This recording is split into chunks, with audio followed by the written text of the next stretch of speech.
Hello friends, this is Gaurav Goyal from Lamoksh Investments once again with you, and I'm back with the post-budget analysis. Mrs Nirmala Sitaraman presented the Union Budget FY23 on 1st of February on the floor of the Parliament. This budget in one line, then I would not hesitate to say that she did a very fine job in balancing the growth with fiscal prudence. And the biggest challenge in front of her is to revive growth in Indian economy, keeping the fiscal deficit in mind.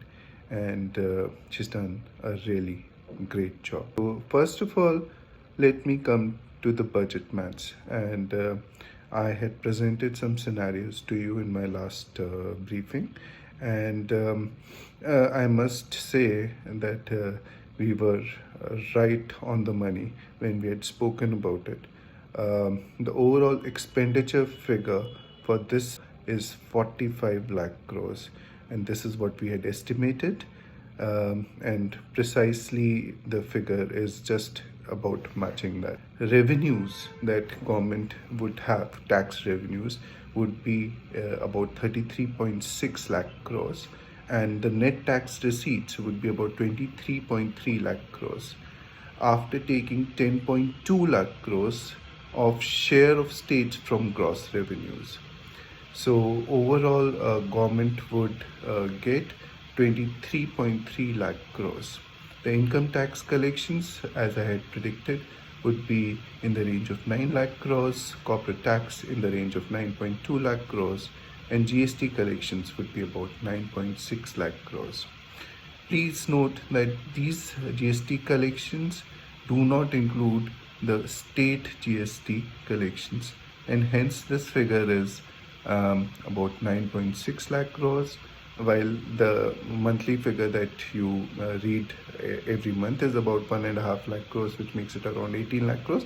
The center share in this GST collection figure would be about 9.6 lakh crores. Tax revenue of 3 lakh crores, and this would lead to a fiscal deficit of about 18.7 lakh crores. So if we subtract expenditure with the revenues, we get this figure of 18.7 lakh crores, or 5.9% of GDP. So target for FY22-23 was 6.4% of GDP, and while government has retained this 6.4% target for this financial year, for FY23 they have reduced it to 5.9%, which is extremely good reading for all of us. Now, this fiscal deficit is bridged by borrowings, and so overall net borrowings would be about 18.7 lakh crores, and this means 42% of the overall budget of 45 lakh crores. Interest payment on this borrowing would be about 10.8 lakh crores. So I just want to highlight this thing once again, that there are no freebies, there are no free lunches for government as well. So anything that is a deficit has to be bridged by borrowings. Government has to borrow this money and has to pay interest on it. And imagine government is spending 10.7 lakh crores or 10.8 lakh crores towards interest payments. So just think that if this 10.8 lakhs was not there and fiscal deficit was zero, how much more money government would have been able to spend on various government schemes for poor and other people. And the expenditure on subsidies would be about 4 lakh crores, which is another drain on the economy. Government, this current establishment, has done a good job in reducing the subsidies overall. And another thing to note is that there's been an increased focus on revival of growth. Government expects that this year, FY22-23, the economic growth would be around 7%, and the next year the nominal GDP growth, which is growth plus your inflation, would be about 10.5% in FY23. Now this is again extremely good figures, because amongst the peers and amongst the developed world, you don't get to see this kind of growth coming from anywhere. And India stands on a great pedestal because other than containing fiscal deficit to a reasonable number and taming inflation to an acceptable level, it's the growth which makes all the difference, and India is thankfully on the right track. The capital expenditure figure is close to 10 lakh crores, in fact a little more than 10 lakh crores, which is 33% rise over the previous year. And we got it right once again on this particular figure, because I had read various commentaries and nobody had predicted a 10 lakh number, and we were right on the button. And government is going to spend on capex roughly an amount of 10 lakh crores, which is about 3.3% of GDP. Outlay for railways on top of that is 1.4 lakh crores. So this is more than 3x of the last year, and 9x 9 times. So 3x meaning 3 times, and 9x meaning 9 times of the FY14 budget. So this government came into power in FY14, and since then there have been almost 9 times increase in the outlay for railways. So this is no mean feat, and government is also going to have 50 additional airports and heliports. Another significant achievement in this budget was a relief for middle class, and under the new tax regimes, there is no tax for income up to 7 lakh of rupees. Earlier this figure was 5 lakh rupees. Just remember and recall last budget where new tax regime was introduced, which saw little uptake. Most people chose the old tax regime, which was an option given by government, and as it did not seem to be too attractive for the taxpayers. This year, government has made the new tax regime far more attractive for middle class. It has revamped, and number of slabs in the new tax regime has been reduced to 5 from 7. Our analysis shows that new tax regime is favorable for all investors up to income range of about 15 lakhs. So anyone who is earning less than a ballpark figure range of less than 15 lakhs would find the new tax regime beneficial as compared to the older scheme. Now I would also advise you to do the calculations just before filing your returns. Just don't blindly jump into the new tax regime, but do your maths, do your homework, and then only file your returns and choose the right regime of tax payments. Benefit for the senior citizens: there is, as you are aware, there is a senior citizen savings schemes. Earlier, the amount of investment in this scheme was 15 lakhs, which has now been increased to 30 lakhs. Also, for the rich, India was notoriously famous for the highest tax structure amongst the peer countries and the developed countries, and it was exceptionally high at 42%. This has now been reduced to 39%.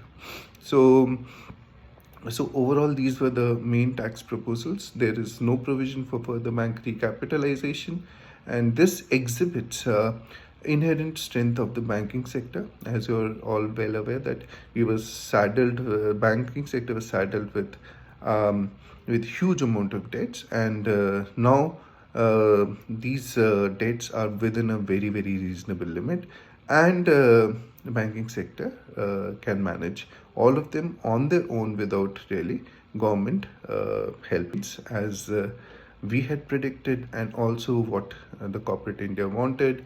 There has been no tinkering on any other tax structure. Capital gains has been left untouched. Corporate taxes have been left untouched, and the increased benefits for startups, MSMEs, and increased incentives for growth in the green sector.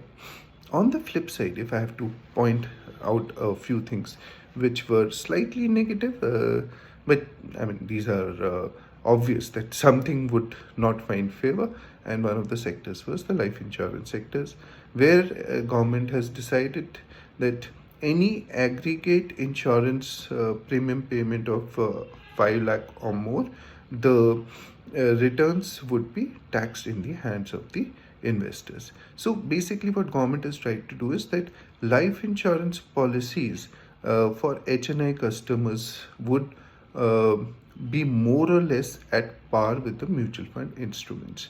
And the benefits in terms of taxes that people were enjoying would no more be there. It also discourages insurance schemes being used as tax saving instruments, and hence all those section 88 benefits, if somebody moves to the new tax regime, would not find favor. So hence it's a little bit negative for the life insurance sector. Also, for perhaps for the defense sector, there was no talk about defense sector as such in the FM speech, and no significant increase in the budgetary allocations for them. Uh, Disinvestment target was about 61,000 crores, and it clearly highlights that government has not been able to do enough on the disinvestment side. Um, the credibility has suffered a little bit of dent on this side. So overall, if I have to speak in a nutshell, then I would say that this is a fantastic budget, and I again reiterate that she's done a credible job in terms of managing fiscal deficit expectations with efforts to revive growth in Indian economy. There will be front loading of expenditure, this huge amount of capex that would happen, and if there's a global recession, then India, because of this front loading of expenditure, would be well insulated because of these efforts. Infra spending and consumption encouragement would lead to a significant multiplier effect. And the multiplier effect shows that 1 rupee invested would bring in how much of relief? 1.5 rupee relief would mean that 1 rupee spent would bring 1.5 rupees of benefit. So, investment into infrastructure and for the consumption side of it is generally have much higher multiples, and investments wherein the growth would get revived through infrastructure and consumption story, and this would aid Indian growth in a very significant way. So best part amongst all this expenditure is the glide path for fiscal deficit has been kept intact, and this would please the investor community in India and overseas very happy. So this is what I have to talk about the budget. I really like what is happening in the Indian economy, and I'm very sure that with these pragmatic steps and the kind of budget that has been given to us will make Indian economy soar higher and higher. So best wishes to all of you. Hope you like the presentation. Do leave your feedback. Thank you so much.